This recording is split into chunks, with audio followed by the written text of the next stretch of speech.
Okay, I lied. I want to document my peppers and tomatoes each week for me, so ignore my dirty gardener hands and sleeves. This is the orange lunchbox. It's got a couple blooms that are on their way to fruit. And there's all that leafiness coming out of the stem. And then this is the red one. All that leafiness coming out of the stem and just starting to bud. Maybe that's a little close there. And that was the second one. Yellow lunchbox. It's got a little baby fruit, a spider, and several little baby fruit. What's funny is I think the orange one was the first one to come home, and I think it was the one that had the most going on when I brought it home. And this one doesn't have the leafiness going on the stem yet as much, but it's got the fruit, so interesting. This is an ancho that I lied. This is a It is a gifted pepper. Not gifted, but purchased at distress from a plant sale. Keystone resistant giant. I haven't looked it up because no sweet pepper is green, so I have no idea what color it is, but I wasn't going to try to grow full-size bells, but by the time that this was offered to me, I had the greenhouse, so I thought, why not try? This is the ancho, and I need to look at when I need to harvest those because I'm not familiar. Look at it wearing its little flower skirt there. How cute is that?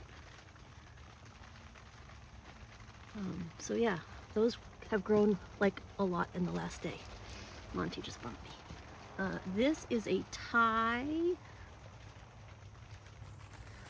Thai scorpion, and the story is I used to grow a Thai dragon and I haven't been able to find them, and I bought it at work and I was researching scorpion, and then I saw at work we had the Trinidad scorpion, and I was horrified for a minute that I had brought home the Trinidad scorpion, which is like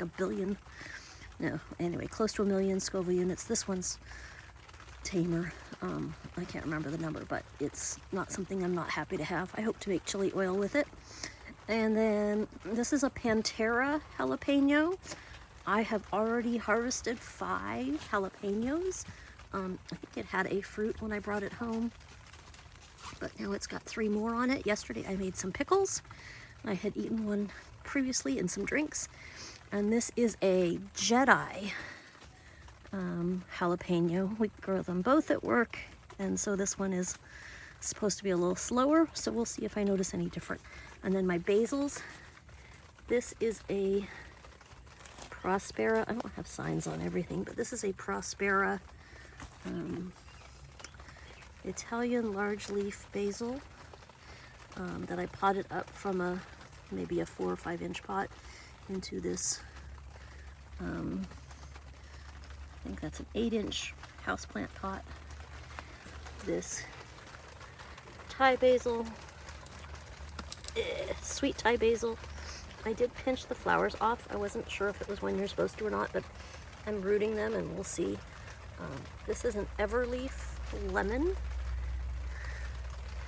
that I put into a pot that I just happen to have. So that one I put into a 6-inch. I didn't go through the sizes on the peppers. That was a lot of overthinking too. And then there's this big red dog in the way. Big red dog. Hi. Yeah.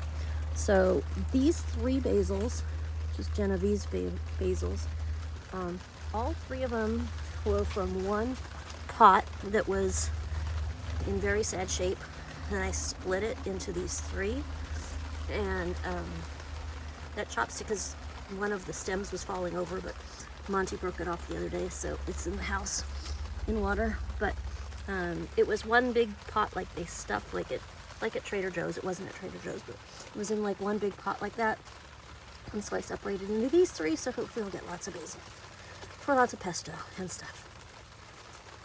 I'm gonna go ahead and do my tomatoes in the rain because I want to document. So my overall setup, they're all in 7-gallon pots, and these are 6-foot stakes. And I thought I took the stake out of this one. Guess not. So this is a Dwarf Beauty King. I don't know if it has any flowers going on or not yet. Not yet. or just barely up at the top there. I don't think I pulled any off. This one is a pink Berkeley tie-dye, and it's got lots of activity up there. I have been pinching suckers up to a point, keeping the leaves off the ground. That next one is a honeybee cherry. Lots of flowers on that one. The next one is a blush cocktail cherry or cocktail tomato that I'm very excited about, and I'll go over on the other side and see about blooms and stuff. The one next to my dwarf here is a sun gold, and a few flowers starting. Look at how long those leaves are. Oh my goodness. And then the one next to it is a chocolate cherry, and I don't really like how light that is at the top. I'm gonna have to look into that. And flowers just barely starting up there. Again, I've been taking suckers off of these. The back one, this guy looks a little gnarly, doesn't he? Lots of flowers down there though. And a little bit up top. Maybe I should have pulled some of those flowers off. And he looks a little gnarly up top, a little cold, a little purple. But it hasn't been super summery here. And then this front one is a Bloody Butcher. It was a late addition, and so that's why he's a little behind the rest of them. Oh my gosh, I neglected my squash. One of these, this is my first adventure growing in the ground here, and so look, he's got these little baby flowers. Does he have little baby fruit? Little baby flowers, and there's a little fruit. I should probably pull some of that off. Can't even see if I'm capturing it well. But yeah, I'm concerned that I'm not getting a lot of growth. I'm getting flowers and stuff before growth.